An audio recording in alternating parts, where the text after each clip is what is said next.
नमस्कार दोस्तों, स्वागत है आपका एक बार फिर से स्टडी हब में। देखो, पेनिनसुला इंडिया जो है वो हम पढ़ चुके हैं, प्लेट्यूज हम देख चुके हैं, लेकिन कुछ हिल रेंजेस थी पेनिनसुला प्लेट्यू में जो बहुत इंपॉर्टेंट है। उनके बारे में कुछ फैक्ट्स हैं, कुछ कॉन्सेप्ट्स हैं जो आपको जानना ज़रूरी है। ठीक है, तो वही हिल्स का टॉपिक लेके आज मैं आया हूँ। तो चलिए स्टार्ट करते हैं आज का सेशन अपना। तो सबसे पहले है अपना अरावलीज, फिर Vindhyas, Satpuras, western Ghats and eastern Ghats. ये बहुत इंपॉर्टेंट है, आपको पता होना चाहिए और इसके बारे में आज हम पूरी जानकारी लेंगे। देखो, अरावलीज जो है ये दुनिया की ओल्डेस्ट माउंटेन है। ठीक है, ये ओल्डेस्ट माउंटेन रेंज है, दुनिया की ओल्डेस्ट माउंटेन रेंज है और ये फोल्ड माउंटेन्स है। कौन से? फोल्ड माउंटेन रेंज है। और ये बहुत पुरानी है, तो इसलिए इसकी वेदरिंग और इरोजन हो के ये क्या है कि ये बहुत छोटी हो चुकी है। ठीक है, इसकी उतनी हाइट नहीं बची है जितनी हाइट एक टाइम पे इसकी हुआ करती है। ठीक है, इसको हम रिलिक्ट माउंटेन्स भी कहते हैं, क्योंकि अब ये बहुत, इसकी जो हाइट है वो डाउन हो चुकी है, अभी ये उतनी ऊंची नहीं रही है। ये देखो, यहाँ से आपको दिख रहा है, ये गुजरात से होकर गुजरती है, राजस्थान, हरियाणा और दिल्ली में। ठीक है, ये 4 जगह से जाके यहाँ से गुजरती है।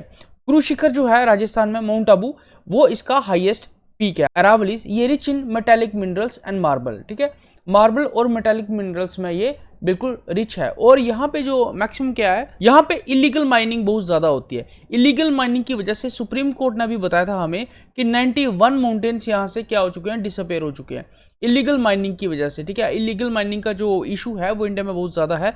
अब कुछ जोग्राफर्स है ना, उनका मानना ये है कि ये जो अरावलीज है, इसकी एक जो टांग है ना, एक टांग बोल सकते हो आप या इसकी ब्रांच बोल सकते हो।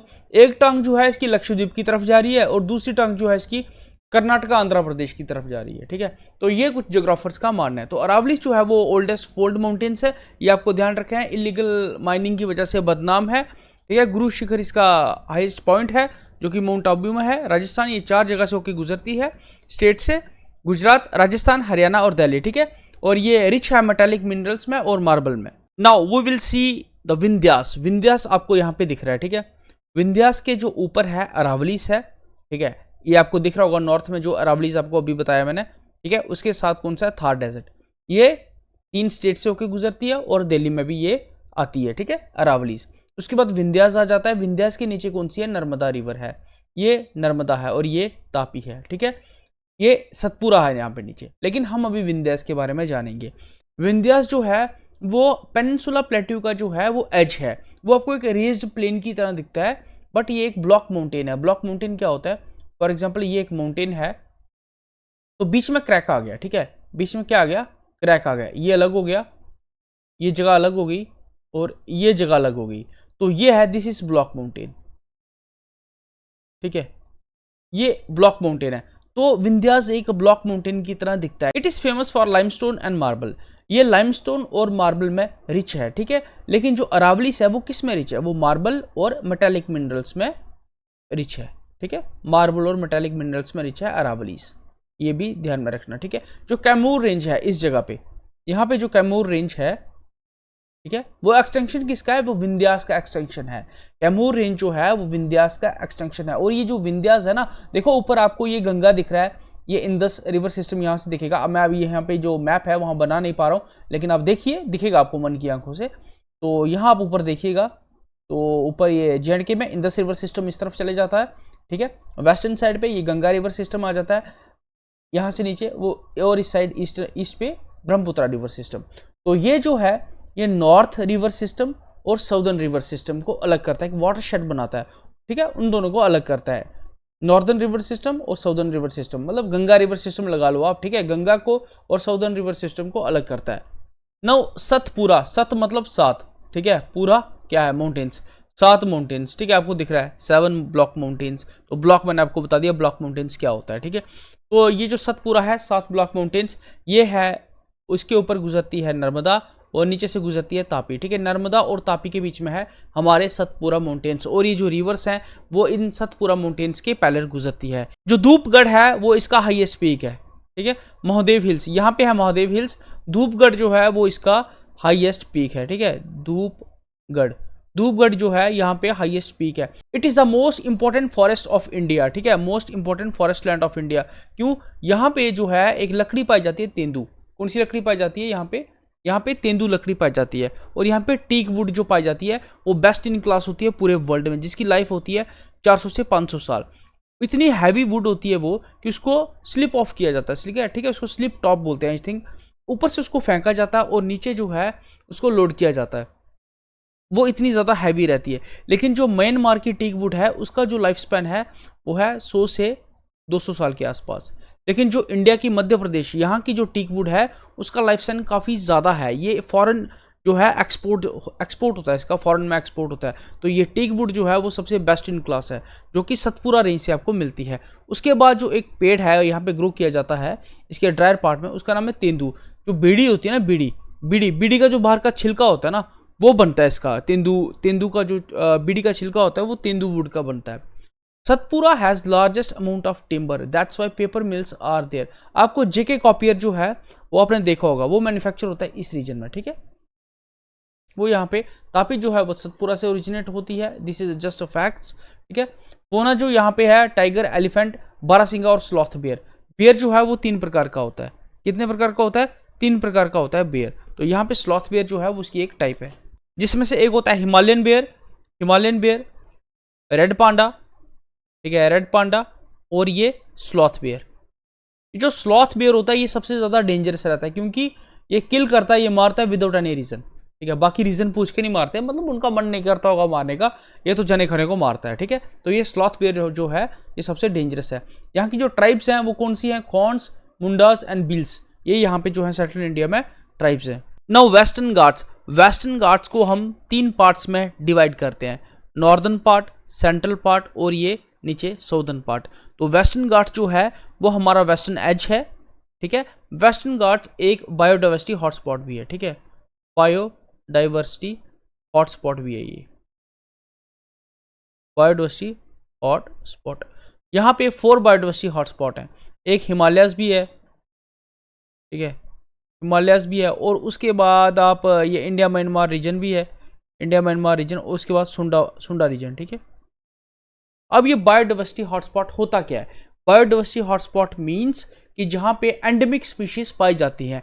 एंडेमिक स्पीशीज क्या होती हैं? जो कि जेन्युइन स्पीशीज होती हैं उसी जगह की, ओरिजिनल स्पीशीज होती हैं उसी जगह की, उसको बोलते हैं एंडेमिक स्पीशीज। तो जहाँ पे एंडेमिक स्पीशीज जो है वो पाई जाए उसको बायोडाइवर्सिटी हॉटस्पॉट कहते हैं। अगर आपको और ज़्यादा डीप में जानना है तो बायोडाइवर्सिटी हॉटस्पॉट जो होता है उसमें क्या होता है, उसमें वहाँ पे आपको एंडेमिक स्पीशीज भी मिलेंगी, ठीक है, वहाँ पे आपको बहुत ज़्यादा डाइवर्सिटी भी मिलेगी, और उसके बाद वहाँ पे थ्रेटेंड और इंडेंजर्ड स्पीशीज भी मिलेगी। तो ये सब आपको मिलता है बायोडाइवर्सिटी में। ये जो वेस्टर्न घाट्स हैं ये तापी वैली से लेके नीचे कन्याकुमारी तक जाते हैं, जो कि है 1600 किलोमीटर के आसपास, और ये 6 स्टेट्स को कवर करते हैं। नॉर्दर्न पार्ट में इसको यहाँ पे बोलते हैं सह्याद्रीज, ठीक है, सह्याद्रीज कहते हैं, जहाँ पे माउंट कलसुबाई जो है इसका हाईएस्ट पीक है, ठीक है। जो सह्याद्रीज है वहाँ पे माउंट कलसुबाई यहाँ पे जो है वो इसका क्या है, हाईएस्ट पीक है। यहाँ पे 2 बहुत इंपॉर्टेंट लिंक्स हैं, ये कनेक्ट करते हैं Mumbai to Nashik and Mumbai to Pune. Thalghat जो है वो करता है मुंबई टू नासिक, और बोरगाड़ जो है वो करता है मुंबई टू पुणे। एक और है उसका नाम है फॉलघाट, ठीक है, फॉलघाट, वो क्या करता है, वो केरला से लेके केरला को तमिलनाडु के साथ लिंक बनाता है, उसको इन दोनों को कनेक्ट करता है। जो मिडिल सेक्शन है वेस्टर्न घाट्स का वो कर्नाटका से होके गुजरता है और नीलगिरी तक जाता है। नीलगिरी वो रीजन है जहाँ पे वेस्टर्न घाट्स और ईस्टर्न घाट्स जो है वो मिल जाते हैं, ठीक है। और यहाँ का जो सबसे हाईएस्ट पीक है उसका नाम क्या है, डोडा बेटा। नीलगिरी हिल्स का हाईएस्ट पीक कौन सा है, डोडा बेटा। ये फेमस है बाबा बुदान हिल्स के लिए। बाबा बुदान एक मुस्लिम सेंट थे जो कि क्या किया था इन्होंने, जो कॉफ़ी के जो पेड़ थे वो यहाँ पे लाए थे। ये कुदरे में आयरन ओर जो है उसके लिए भी फेमस है। Nilgiris is a new junction of both western Ghats and eastern Ghats. आपको बता दिया। ऊटी हिल जो है यहाँ की बहुत ज़्यादा फेमस है, और एक नीलगिरी बायोस्फीयर रिजर्व जो है वो भी यहाँ पे फेमस है। हाईएस्ट पीक जो है वो डोडा बेटा है, आई टोल्ड यू दिस, ठीक है। Sugar cane mills are increasing in south India, Tamil Nadu, और ये टेक्सटाइल हब बनता जा रहा है। शुगर केन मिल्स इसलिए यहाँ पे बढ़ रही है क्योंकि जो थालघाट है ना, जब साउथ वेस्ट मानसून जो है वो थालघाट से एंटर करता है ना अंदर, तो वो विंड्स जो होती है वो राइस करती हैं। तो राइस होने से क्या होती है कि रेनफॉल होती है, क्योंकि ऊपर जाएंगे तो टेम्परेचर कम रहेगा। टेम्परेचर कम रहने से क्या होता है कि ऊपर जो है वो बादल बनते हैं। बादल बनने की वजह से वहाँ पे जो टेम्परेचर रेनफॉल हो जाती है, ठीक है। तो यही रीज़न है कि बेंगलोर भी क्या करता है, मोस्ट ऑफ द टाइम जो है वो रेनफॉल एक्सपीरियंस करता है, क्योंकि वहाँ पे क्या होता है, जैसे उस गैप से विंड्स गुजरती हैं तो वो फोर्स टू राइज अप हो जाती है, ठीक है। तो राइज अप होती है तो फिर वो क्या करती है, यहाँ पे रेनफॉल करती है, जिसकी वजह से यहाँ का जो टेम्परेचर रहता है वो ठीक रहता है, ठीक है, वार्म रहता है, मॉइस्ट रहता है। तो इसकी वजह से यहाँ पे क्या होता है कि शुगर केन की फार्मिंग जो है वो 12 महीने रहती है। हालांकि नॉर्थ इंडिया जो है वो शुगर केन फार्मिंग का सबसे एक हब माना जाता है नॉर्थ इंडिया, लेकिन यहाँ पे वहाँ पे क्या होता है कि जो शुगर केन इंडस्ट्रीज़ है वो सिर्फ 6 महीने ही चलती हैं, ठीक है ना, क्योंकि 6 महीने फिर सर्दी आ जाती है वहाँ पे। तो ये जो नीचे का एरिया है साउथ इंडिया का, यहाँ पे शुगर केन मिल्स जो है वो 12 महीने काम करती है, तो उनका रिकवरी रेट जो है वो काफ़ी ज़्यादा रहता है। उसके साथ साथ यहाँ पे टेक्सटाइल जो है वो भी शिफ्ट हो रही है, वही रीज़न है इसका।